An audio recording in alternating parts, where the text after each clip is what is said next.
Saya mau tanya dulu ya Bapak Ibu.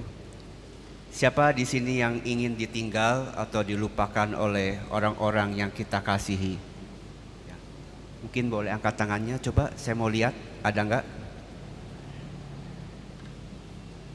Puji Tuhan, tidak ada yang mau ya.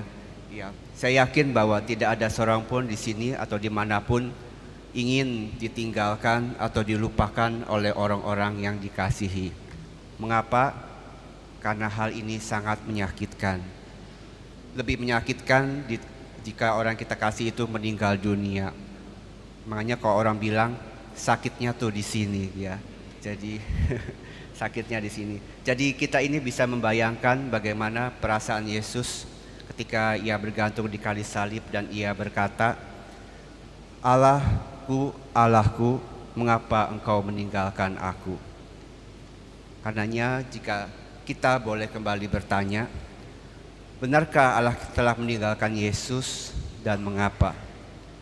Dalam hal ini ada dua kebenaran yang dapat kita renungkan bersama, yaitu yang pertama adalah bahwa Allah kita adalah Allah Tritunggal Maha Kudus, yang artinya adalah Bapa, Putra, dan Roh Kudus adalah satu.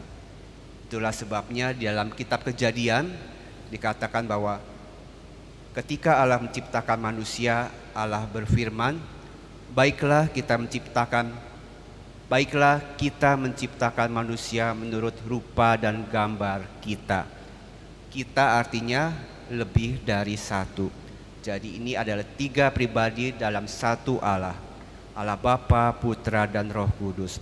Namun sayangnya manusia pertama itu Adam dan Hawa jatuh dalam dosa yang mengakibatkan seluruh umat manusia pun berdosa, di mana upah dosa adalah maut.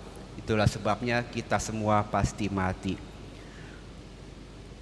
Jadi Allah mengutus Yesus putranya, Allah menjadi manusia untuk menebus dosa manusia, untuk menyelamatkan kita dari maut.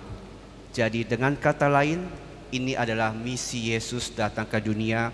Ia menanggung dosa manusia sekalipun ia harus terpisah dengan Allah Bapaknya. Kalau kita boleh telusuri mengapa harus terpisah, kita akan sampai kepada kebenaran yang kedua, yaitu kegelapan dan terang itu tidak dapat bersatu. Terang adalah Allah. Allah adalah terang dan dosa dilambangkan oleh kegelapan. Ketika Yesus tergantung di kayu salib, dikatakan bahwa kegelapan meliputi seluruh negeri, matahari pun tidak nampak.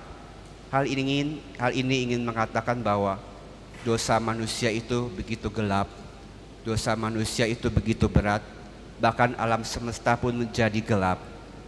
Bahkan Yesus harus terpisah dari Bapaknya. Namun syukur kepada Allah, karena Yesus ini begitu taat kepada Bapaknya dan juga karena cintanya yang besar kepada kita semua, ia mampu turun ke dunia orang mati dan mengalahkan kuasa maut, sekalipun ia harus terpisah dengan Bapaknya. Jadi hal ini ingin menunjukkan pada kita bahwa terang akan selalu menang melawan kegelapan. Kebaikan pada akhirnya akan menang melawan kegelapan.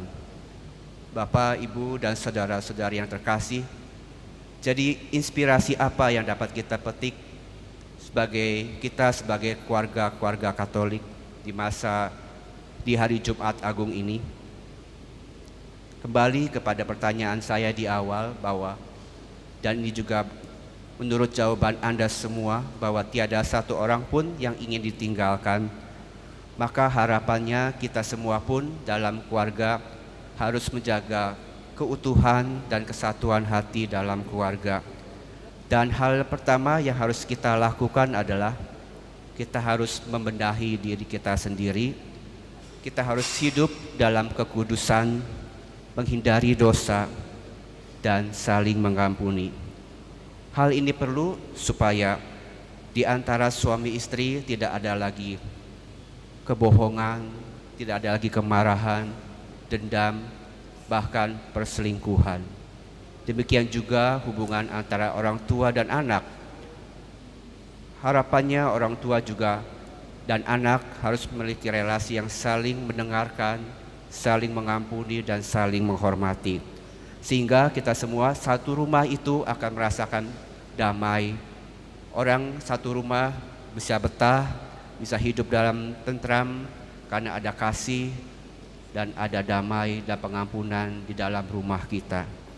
Sungguh jika dosa bisa membuat Yesus terpisah dari Bapaknya, demikian juga dosa salah satu anggota keluarga juga dapat membuat keluarga kita tercerai-berai. Oleh karena itu, mari kita terus berdoa, kita terus berharap kepada Tuhan. Kita mau bawa semua anggota keluarga kita, diri kita ke hadirat Tuhan, supaya kita mau meneladani salib Kristus dan selalu hidup dalam kebenaran firman Tuhan.